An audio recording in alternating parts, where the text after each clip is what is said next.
지난주에 이어서 이번 주에도 사마리아에서 만난 그 여인과 예수님과의 대화를 계속적으로 살펴보기 원합니다. 지난주에 우리가 살펴본 것은 예수님께서 여인에게 물을 좀 달라는 말씀으로 시작했죠. 그래서 예수님 자신이 하나님께서 보내신 생수이고 이 물을 마시는 자마다 영원히 목마르지 아니하겠다라는 그런 말씀을 하셨습니다. 그리고 그 여인에게 예수님께서 무엇을 요구하셨습니까? 내 남편을 불러오너라 라고 그렇게 말씀하셨죠. 왜 그렇게 말씀하셨죠? 그 여인의 지금 마음 상태가 어떠한지, 지금의 현재 상황이 어떠한지를 분명하게 지금 짚고 넘어가시는 것을 볼 수 있습니다. 그 말을 통하여서 이 여인은 지금 마음의 동요가 일어난 거죠. 마음에 이 사람이 진짜 선지자가 맞겠구나라는 마음이 들었고, 그래서 그 여인은 직설적으로 이야기를 하죠. 당신은 하나님의 선지자로서이다 라고 그렇게 말하는 것을 볼 수 있습니다. 그런 후에 이제 오늘 본문으로 우리가 넘어오면은 19절 말씀에 내가 보니 선지자로서이다 이렇게 말하고 난 다음에 20절 말씀으로 곧바로 넘어오게 되면은 이 여인이 이제 예배에 관해서 질문하는 것을 지금 볼 수 있습니다. 앞에서 예수님은 이 여인의 치명적인 약점을 건드리셨죠. 어쩌면은 이 여인의 마음 가운데 그 과거를 지울 수만 있다면 지워버리고 싶은 그런 마음이 드는 그런 과거의 역사 아닙니까?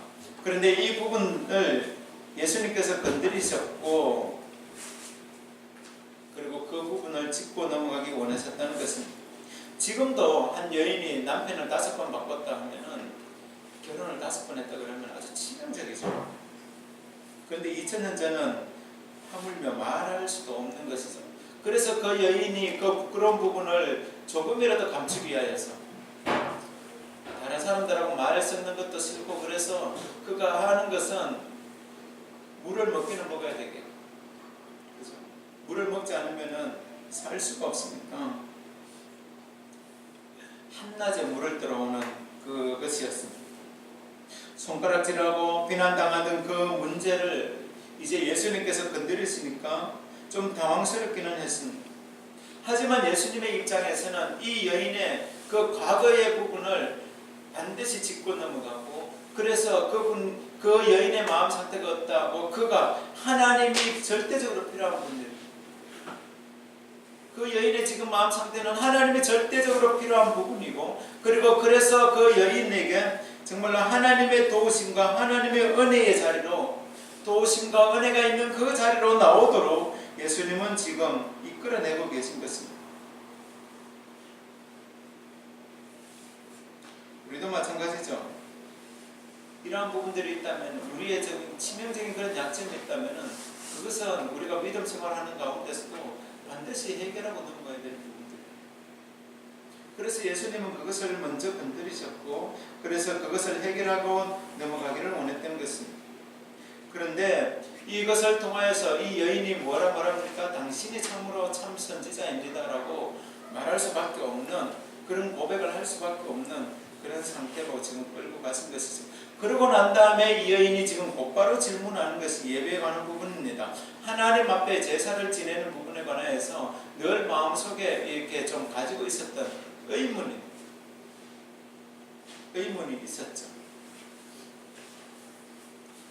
예수님 당시 유대인들은 예배를 드리기 위해서 어디로 갔습니까? 예루살렘 성전으로 갔어요. 그곳에 가서 이제 제사를 지내면서 하나님의 은혜를 구했습니다. 모든 유대인이라면은 1년에 3차례씩 성전에 올라가야 됐어요. 그리고 그곳에서 소나 양이나 염소나 아니면 비둘기로 제물을 삼아서 그곳에서 그곳에서 이제 제사를 지내야 되었습니다. 그런데 사마리아 사람들은 그곳에 올라갈 수가 없었죠. 사마리아 사람들은 그래서 그들만의 예배의 장소를 지금 정하고 그들 가운데 제사의 문화를 그들 나름대로의 제사의 문화를 지금 이어져 오고 있는 것입니다. 그것이 어디냐 하면은 그리심산이 있는 그곳에 그 세겜 땅에서 그들은 제단을 쌓고 제사를 드렸어요.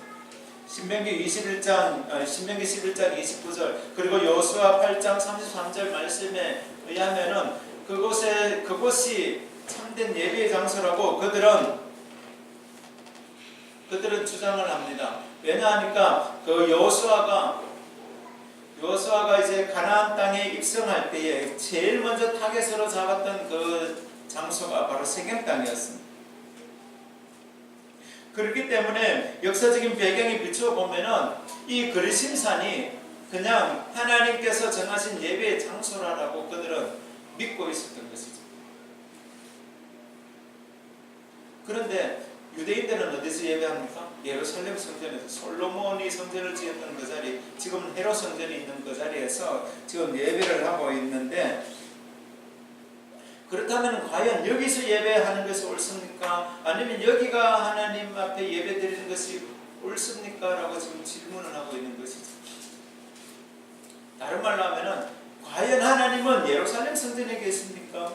아니면 이 그리심산에 계십니까? 라고 질문을 하고 있는 것입니다.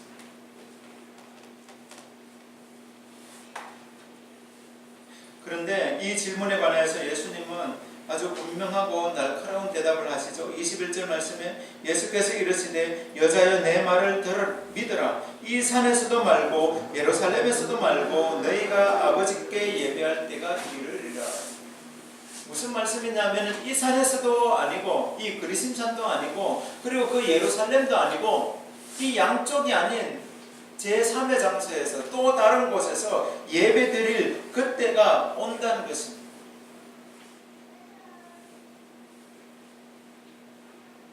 하나님께 예배하는 것은 그런 장소의 개념이 아니라는 것이죠.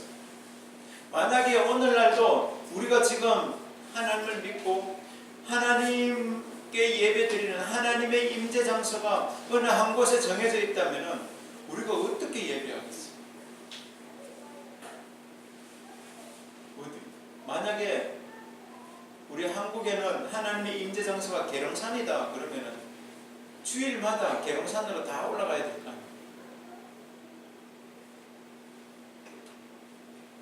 그런데 예수님께서 말씀하시는 것은 이 산도 아니고 저 산도 아니고 이것도 아니고 저것도 아니다는 것입니다. 그것은 무슨 말입니까? 예배의 장소가 아니라 바로 하나님의 임재가 있는 그곳으로 가라는 것이죠. 이 여인의 입장에서 예루살렘으로 간다는 것은 불가능한 일입니다. 그렇지 않습니까? 당시 유대인의 전통에 의하면 그 당시 그 사회 풍습, 환경을 보면은 사마리아 사람이 예루살렘에 있는 그 사람들, 유대인들과 섞인다는 것은 불가능한 일이었습니다. 멸시하고 천대받던 그 사람들이 자기들만의 또 다른 이런 성들을 지금 쌓아가고 있는 그런 상황 가운데서 사마리아 사람이 유대인과 섞인다? 불가능한 일입니다. 그러면은 이 여인이 사마리아 사람들과 함께 어울려서 그리심산으로 올라가는 것은 쉬운 일일까요? 그것도 아니라는 것이죠. 어렵죠. 한 동네 사는 사람들 얼굴도 보기 싫어가지고 낮에 물도로 지금 우물가에 온 이 여인입니다. 그렇기 때문에 이 여인은 자신의 종교적인 활동을 위해서 하나님 앞에 예배를 하기 위하여서 결단을 해야 되는 것이죠. 이곳에 갈 것인지 저곳에 갈 것인지 양쪽 다 힘들지만 어느 곳으로 이곳이 참된 예배의 자리라면 이곳으로 가야 될 것인지 이곳에 가야 될 것인지 참으로 고민이 되지 않을 수 없는 것입니다. 그런 여인에게 예수님은 아주 명쾌한 답을 해주고 계십니다. 예루살렘도 아니고 그리고 이 그리심산도 아닌 곳에서 참으로 예배할 때가 온다라고 말씀하고 있습니다. 지금까지 그들의 유대인이나 사마리아 사람들이 가지고 있는 그런 예배의 개념은 장소의 개념이었다면은 이제는 예수님의 대답은 그것이 아니라 참된 마음과 진실한 마음이 필요하다는 것을 말씀하고 있는 것이죠. 지금 우리가 예배당에 모이는 이유는 하나님께 예배드리기 위함이라는 것은 누구나 다 알고 있습니다. 그러나 우리가 하나님께 예배드리는 것이 과연 이 예배당 안에만 한정되어져 있는가 하는 것입니다. 우리가 예배드리는 곳은 하나님이 계시는 자리라면 어디든지 어느 장소에서든지 예배를 다 드릴 수 있습니다. 왜냐하면 우리의 예배드리는 그 목적이 무엇이냐 하는 거예요. 하나님의 이름을 높여드리고 하나님께 영광 돌려드리고 하나님이 나의 주인이 되십니다라는 그 믿음의 고백을 드리는 것이 예배라면은, 그렇다면 하나님이 계시는 어느 장소에서든지 예배 드릴 수 있습니다. 우리가 소요리 문답을 지금 공부해가고 있습니다만은 하나님이 안 계신 장소가 있습니다. 하나님이 안 계신 장소가 없다는 거예요. 우리가 어디로 가든지 땅속 만미터를 뚫고 들어가든지 아니면 우주선을 타고 우주 끝까지 날아간다 할지라도 그곳은 하나님이 계신 곳. 그렇기 때문에 하나님이 계시는 그곳이 예배의 자리라면은 우리는 어느 곳에든지 예배를 할 수 있다는 것입니다.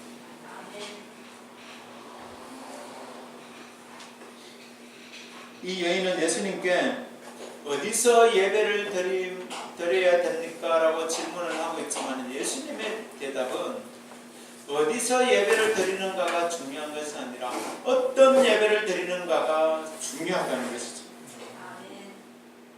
그것이 무엇이죠? 23절 24절 말씀에 아버지께 참되게 예배하는 자들은 영과 진리로 예배할 때가 오나니 곧 이때라. 지금 우리가 드려야 되는 그 예배는 어떤 예배냐? 영과 진리로 드려지는 예배.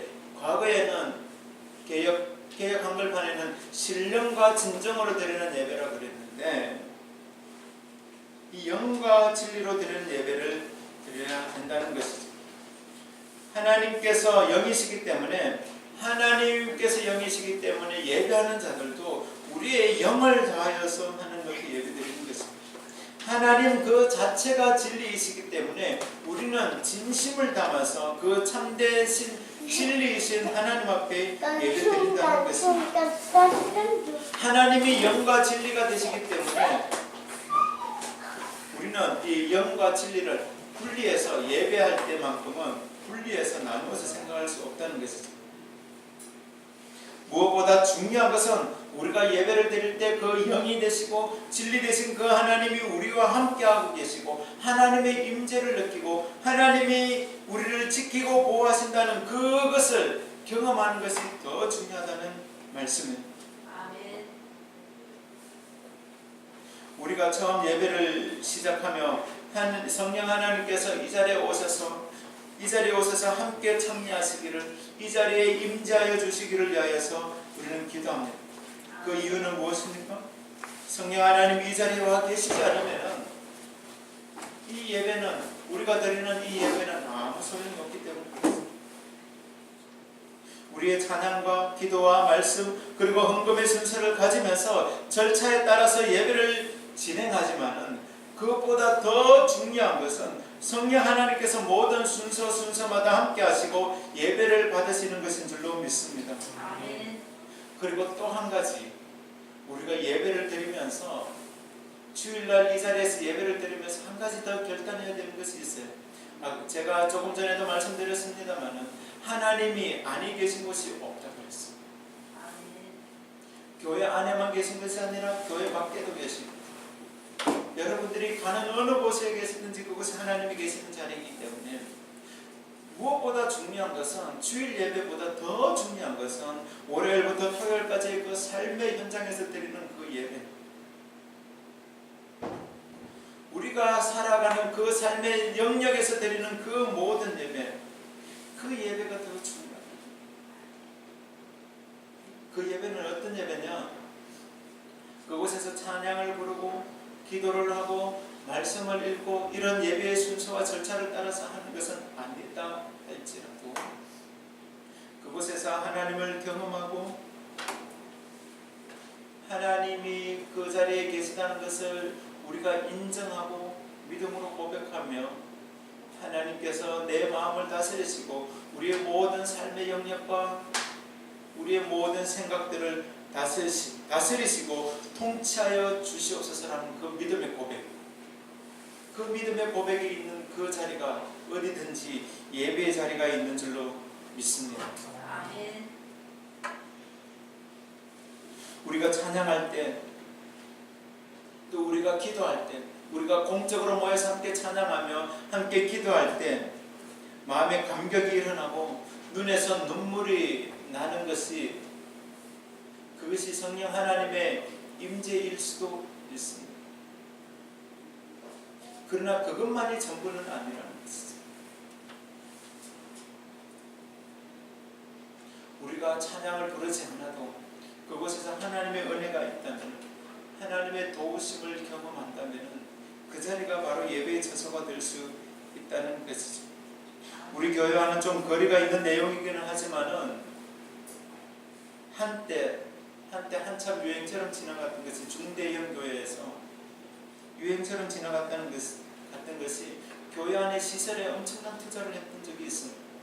좋은 음향시설, 좋은 영상시설에 엄청 투자를 하고 그리고 신경을 썼고 그리고 정말로 훌륭한 악기 세션들을 데려다가 그곳에서 잔잔한 음악을 연주하면서 멋진 영상을 틀어주면서 그래서 그곳에서 하나님을 경험하도록 하나님을 느끼도록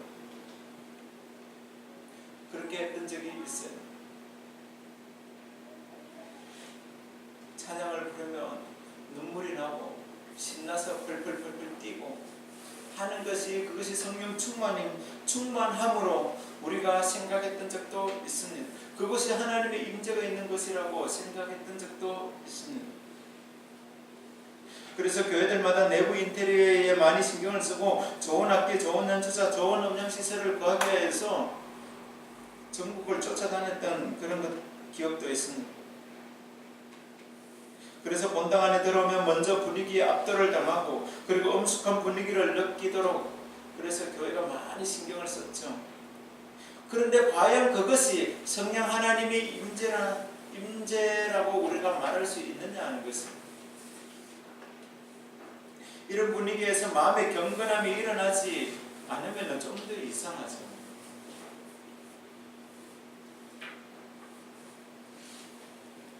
이런 것은 성경이 말하는 영과 진리로 드리는 예배와는 상관이 없습니다.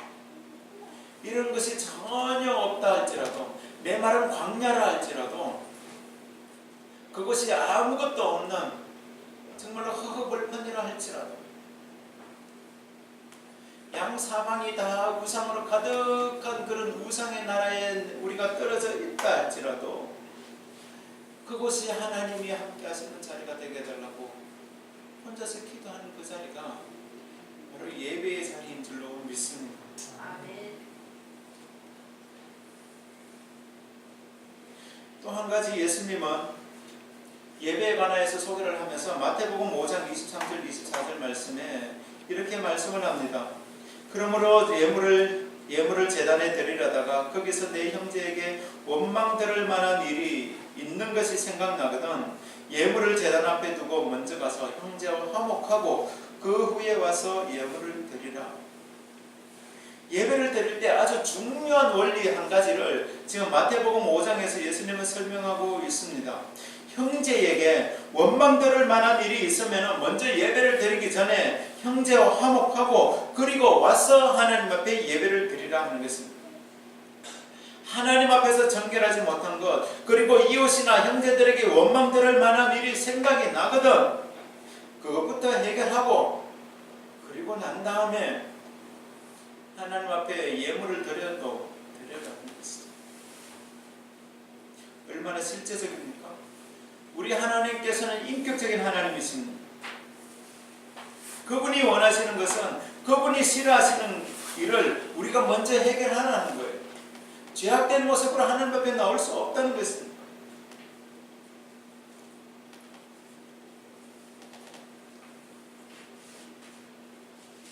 참 안타까운 것은 교회 안에서 분쟁이 일어날 수도 있습니다. 뭐 사람이 살다 보면은 서로 마음이 안 맞아서 다툴 때도 있죠.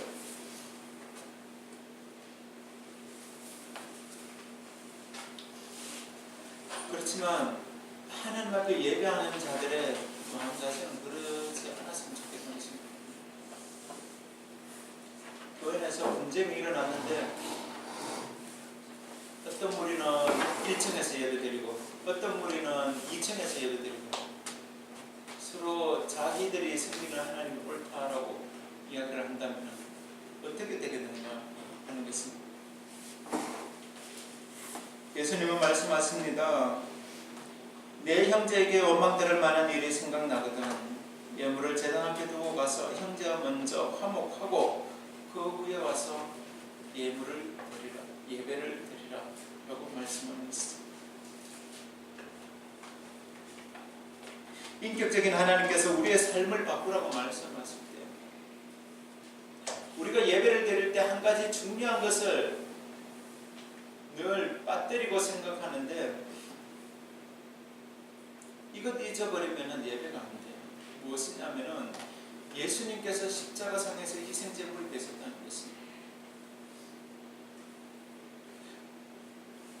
예수님께서 이 땅에 오시기 전에 구약시대의 예배는 제물을 가지고 가서 양이나 소나 염소를 제사장 앞에 내어놓으면 제사장은 그 머리에 안수를 하고 그 제물을 잡아서 이렇게 제단에 세워서 하나님 앞에 예배를 드리는 그것이 예배 방식이었잖아요. 그런데 지금은 우리가 그렇게 안 하잖아요. 안 하는 이유가 어디 있습니까? 예수님께서 친히 제물이 되셔서 단번에 제사를 드리셨기 때문에 우리는 예배 드릴 때 예배 장소에 와서 그렇게 제물을 가지고 나오지 않습니다. 그렇다면 우리가 예배 드릴 때 어떻게 해야 된다고요? 모든 예배의 시간들마다 예수 그리스도의 그 십자가 사건을 기억하며 하나님이 우리를 사랑하셔서 그 아들 예수 그리스도를 이 땅에 보내셔서 우리의 모든 죄를 그에게 감당시키셨다는 그것을 기억하며 예배 자리에 놓은 것입니다. 그러므로 우리가 예배 드릴 때 우리가 하나님 앞에 예배할 때 그 예수 그리스도의 십자가를 생각하면은 형제와 화해해야 된다는 것은 당연한 일이죠. 우리가 하나님 앞에 예배 드린다고 하면서 하나님과 우리 사이에 가로막힌 다음은 무엇이냐 하면은 하나님과 우리 사이에 가로막힌 다음은 바로 어쩌면 형제와의 가로막힌 담이 될 수도 있다는 것입니다. 그렇기 때문에 그것부터 제거하고 그리고 인격적인 그 하나님 앞에 나와 예배 드리는 것, 그것이 영과 진리로 드려지는 예배인 줄로 믿습니다. 인격적인 하나님께서 우리에게 행동을 수정하라고 하실 때에 아멘으로 받아야 되는 것이죠. 그리고 삶의 자세를 바꿔야 되는 것입니다. 우리 한국의 기독교가 지금 엄청난 위기를 당하고 있는 그 이유 가운데 하나가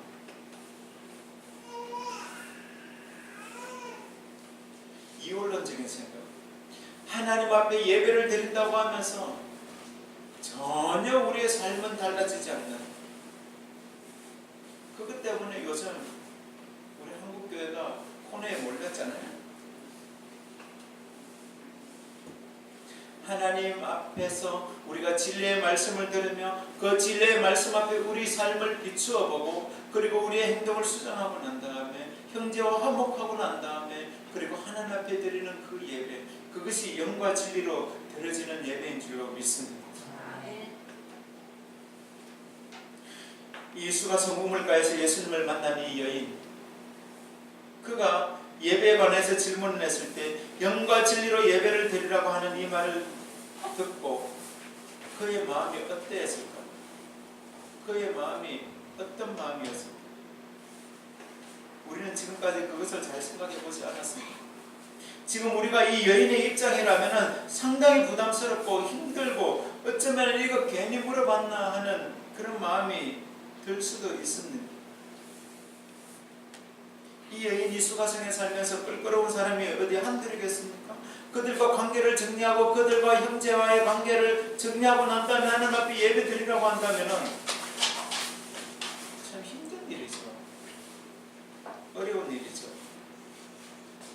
그럼에도 불구하고 이 수가성 여인은 예수님께서 그렇게 말씀하실 때에 성령 하나님께서 이 여인의 마음을 만져주셨어요. 성령 하나님을 이 여인이 경험하게 되었습니다.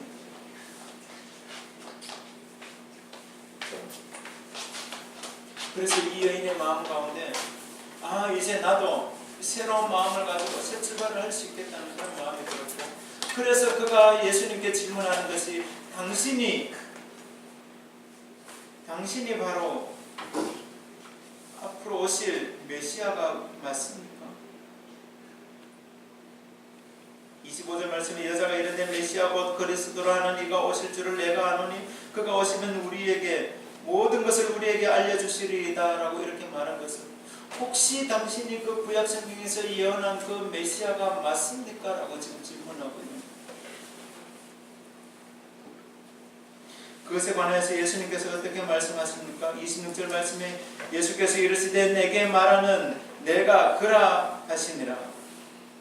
예수님께서 분명하고 확실하게 못을 박아주셨습니다. 내가 바로 그 사람이다. 내가 바로 그 메시아다. 내가 바로 그 구약에 예언된 메시아다라고 예수님께서 확정적으로 단숨에 못을 박아주신 것입니다.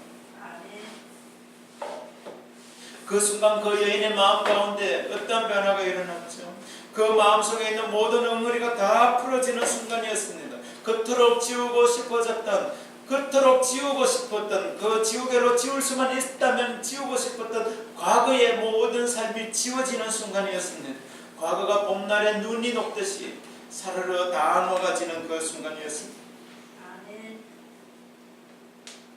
우물가에서 물 좀 달라는 대화를 시작한 예수님과의 이 대화 가운데 결국 예배로 넘어와서 이 대화의 주제가 결국 마지막에 당신이 메시아 맞습니까? 라는 그 말씀에서 예수님이 내가 그다 라는 것입니다. 예수님과 대화하는 중간에 이 여인에게는 이해할 수 없는 것들이 중간중간에 가득 차 있었습니다. 하지만 대화를 풀어가는 가운데 자신이 누구인지 누구에게도 말할 수 없던 그런 문제들이 해결되어지기 시작한 것입니다. 자신의 생명을 위하여서, 생명이 아니라 생존을 위하여서 물을 기르러 이곳에 우물가에 왔지만은, 그러나 예수님을 만나는 그 순간 이 우물가의 물동이는 아무런 문제가 되지 않았습니다. 육적인 갈급함도 해결되어졌을 뿐만 아니라 영적인 갈급함을 깨끗하게 해결하게 된 것입니다. 과거에는 자신의 갈급함을 채우기 위해서 남자에게 집착을 하였지만 그것은 해결할 수 없었던 문제였습니다. 그리고 계속적으로 마음속에 일어나는 그 예배에 관한 문제들이 예수님을 만나는 순간 한순간에 해결되어지는 것이었습니다. 그리고 그 빈 마음이 주님의 은혜로 충만한 시간이 되어졌습니다. 예배를 통해 하나님을 만나고, 예배를 통해서 예수 그리스도를 경험하고, 예배를 통해서 성령 하나님의 충만하심을 경험하게 될 때, 영과 진리가 되신 하나님을 경험하게 될 때에 이 여인과 같은 그런 참된 자유와 기쁨을 누리게 되는 줄로 믿으시기 바랍니다. 그것이 바로 예배가 우리에게 주는 기쁨이요 감격인 줄로 믿습니다. 우리가 하나님 앞에 왜 예배해야 되느냐? 하나님이 주시는 은혜로 우리의 마음속에 채우기 위해서.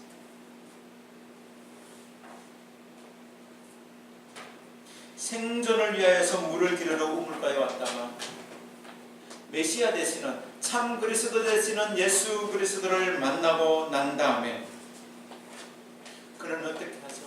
물동이를 버려두고 생존을 위해서 들고 왔던 그 물동이는 버렸고 동네로 쫓아 들어갔습니다. 동네로 쫓아 들어가서 무엇이라 말하죠? 29절 말씀에 내가 행한 모든 일을 내게 말한 사람을 와서 보라, 이는 그리스도가 아니냐.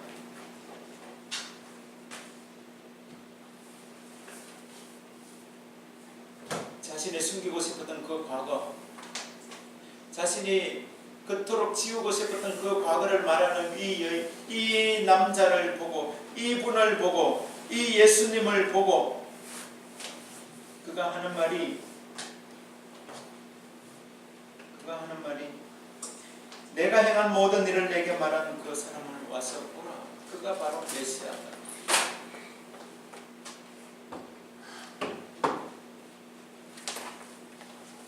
자신의 과거가 지워졌습니다.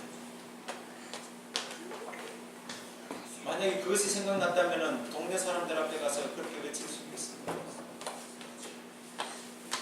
참된 구원자 메시아를 만나고 나니까 자신의 과거가 지워졌습니다. 하나님 앞에서 이제 더 이상 그것이 부끄러운 일이 아니라는 것이죠. 부끄럽기는 하겠죠. 그러나 하나님께서 기억하지 않으시니 나도 기억하지 않겠다. 오늘 이 자리에 저와 여러분이 함께 하나님 앞에 예배를 드리며 참 메시아 되신 예수 그리스도를 만나는 그 순간 이 여인이 누렸던 그 자유와 기쁨이 우리의 자유와 기쁨이 될 줄로 믿습니다. 영과 진리로 예배드리는 그 가운데 하나님의 영광을 보는 저와 여러분이 되실 수 있기를 원합니다. 그래서 여러분들의 삶 가운데 저와 여러분의 삶의 현장이 바로 날마다 그런 생수가, 생명의 물이 날마다 차고 넘치는 역사가 있기를 주님의 이름으로 축복합니다. 내가 주는 물을 마시는 자는 영원히 목마르지 아니하리라. 이것이 어디서부터 오느냐? 예배로부터. 내 목이 마르지 않는 것, 영원히 목마르지 않는 것, 주님과 교제하는 가운데, 주님과 더불어 교제하는 가운데, 주님과 만나서 대화하는 가운데 참된 안식과 참된 기쁨과 평강이 있는 줄로 믿습니다. 우리의 구원자 예수 그리스도, 그리고 성부 하나님, 성령 하나님께 그 하나님께서 날마다 저와 여러분들의 삶 가운데 충만하게 쓰시는 역사가 있어야 될 줄로 믿습니다. 여러분들의 삶의 현장이 그런 예배의 처소가 되고 영원히 목마르지 아니하는 생명의 물로 충만히 흘러 넘치는 역사가 있기를 주님의 이름으로 축복합니다.